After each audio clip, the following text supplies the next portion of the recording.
Breaking news! The Browns just confirmed yet another move for the team, and it's one that sparked a lot of discussion. Let's take a closer look. Plus, we have a lot more to discuss, so be sure to hit that like button and stick around until the end to stay informed. The Browns just made a move that no one saw coming, signing former Chicago Bears guard Tevin Jenkins. At first glance, this doesn't seem like a headline-grabbing move, but when you start digging deeper, things get really interesting. This might not be just a simple addition to depth. Could this be a sign that the Browns are about to shake up their offensive line in a major way? Maybe even a trade? Stick around, because the more we look into this, the more there's something that doesn't make sense. First, let's talk about Jenkins himself. Coming out of Oklahoma State in 2021, he was one of the most intriguing offensive line prospects in that draft. A dominant run blocker, a destroyer in the trenches, a guy who plays with an edge, exactly the kind of lineman you love to have on your team. But there was one problem: injuries. They followed him throughout his career. In his rookie season with Chicago, he played in just 6 games. Over the next 3 years, he was on the field more, playing 13, 12, and 14 games.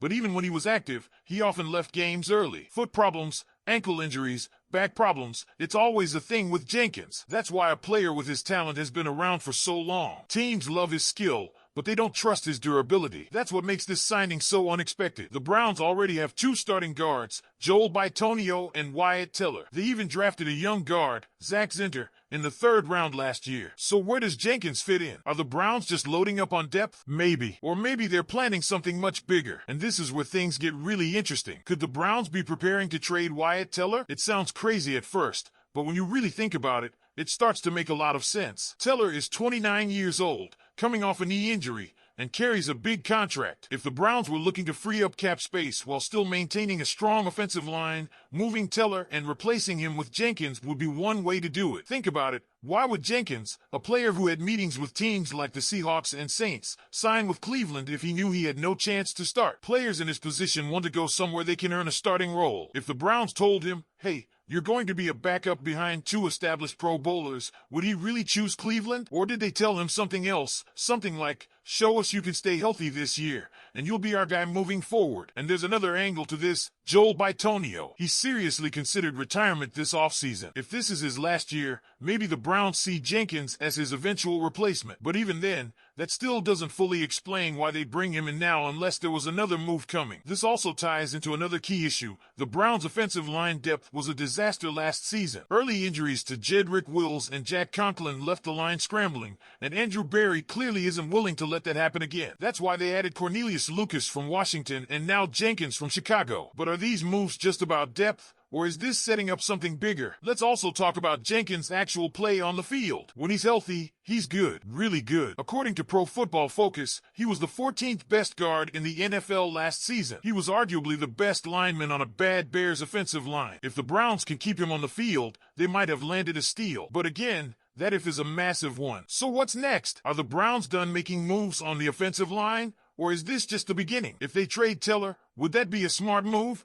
Or are they risking too much? And while we're on the topic of roster moves, we have to talk about Mel Kiper's latest big board and what it means for the Browns' draft plans. Cleveland is sitting at number 2 overall, and we already know the big names in the conversation: Shadur Sanders, Cam Ward, Abdul Carter. But what about some of the other prospects that could shake things up? Kiper still has Travis Hunter as his number 1 overall player. After that, it's Carter, then Michigan's Mason Graham. And this is where things get interesting, because Graham is a name we haven't talked about much, but he's a real possibility for Cleveland. Graham isn't the freak athlete that Jalen Carter was when he came out of Georgia. He's not going to wow anyone with insane pass rush numbers. He had just 3.5 sacks last year for Michigan. But what he does have is elite strength, a relentless motor, and the ability to control the line of scrimmage. He's one of those defensive linemen that offensive lines hate dealing with because he just doesn't stop. That's why teams love him. He might not be flashy, but he's the type of guy who can anchor a defensive line for years. Now, does that mean he's the right pick for Cleveland at number 2? That's up for debate. The Browns already signed Malik Collins,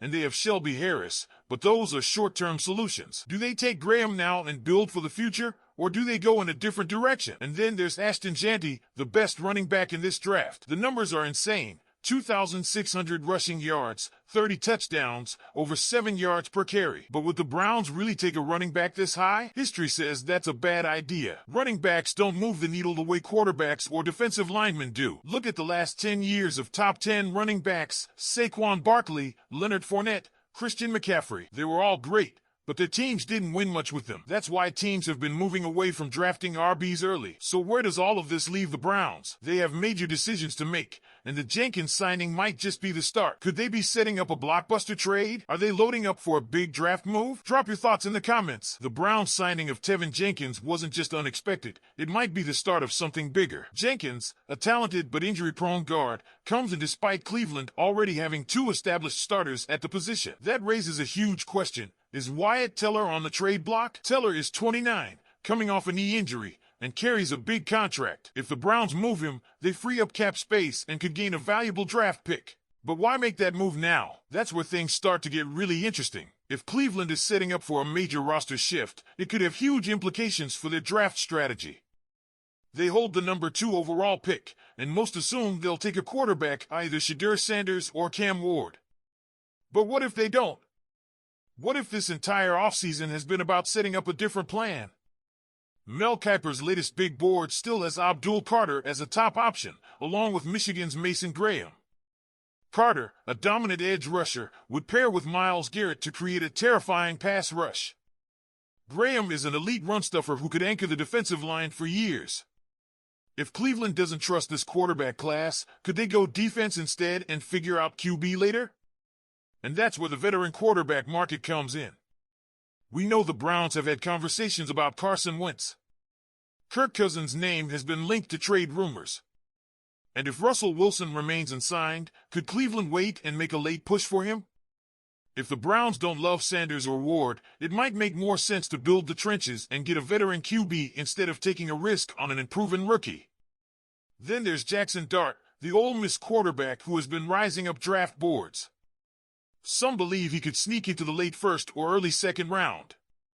If Cleveland trades back, do they target Dart instead of reaching for Sanders?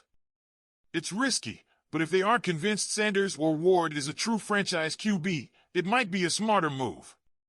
And let's not forget Myles Garrett. He recently hinted that he knows the Browns' QB plan and that he likes it. But what does that mean? If they were set on drafting Sanders, wouldn't that be obvious?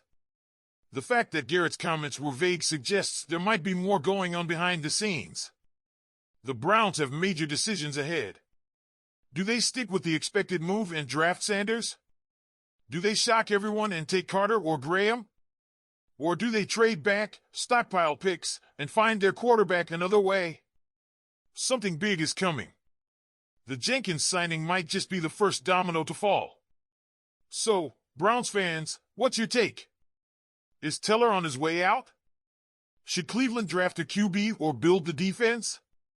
Drop your thoughts in the comments. Click the like button and subscribe to the channel. Go Browns!